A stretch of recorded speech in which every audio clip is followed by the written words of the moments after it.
খেলার খবর Copa America. আর্জেন্টিনাকে হারিয়ে শিরোপা উৎসব করতে সোমবার নাগরিক দিবস পালন করবে কলম্বিয়া। চাইলে সেদিন ছুটি কাটাতে পারবেন দেশটির সরকারি চাকরিজীবীরা, তবে কর্মীদের সে সুবিধা দিতে বাধ্য নয় বেসরকারি প্রতিষ্ঠান। ট্রফি ধরে রাখার মিশনে ফাইনালে ঐতিহ্যবাহী আকাশি সাদা জার্সিতে খেলবে আর্জেন্টিনা। অপরিবর্তিত থাকতে পারে আলবিসেলেস্তে একাদশ।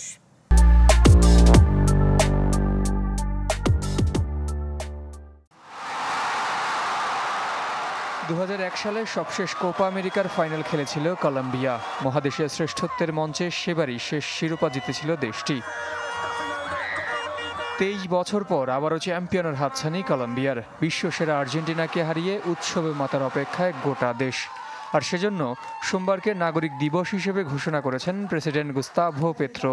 সেদিন চাইলে ছুটি কাটাতে পারবেন সরকারি চাকরিজীবীরা, তবে সে সুযোগ থাকছে না বেসরকারি চাকরিজীবীদের জন্য।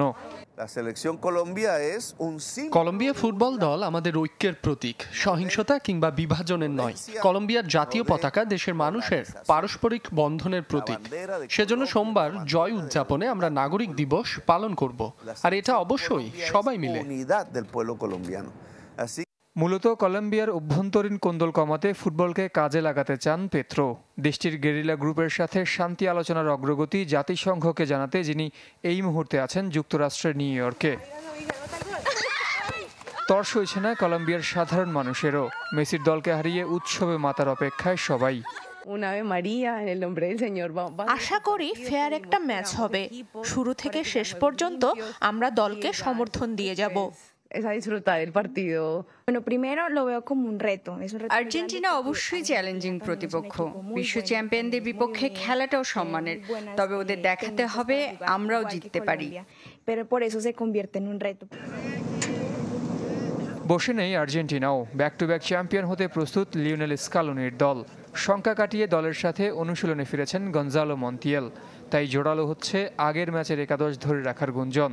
সেক্ষেত্রে ইনজুরি থেকে সেরে উঠলেও সাইড বেঞ্চে কাটাতে হতে পারে মার্কোস একুনাকে। পুরো আসরের মতো ফাইনালেও ঐতিহ্যের আকাশি সাদা জার্সিতে নামবে আর্জেন্টিনা, যে জার্সি গায়ে গেল কোপা ও বিশ্বকাপ জিতেছিল আলবিসেলেস্তে। আর প্রথাগত হলুদ জার্সিতে লড়বে কলম্বিয়া। জহির সাগর, চ্যানেল 24।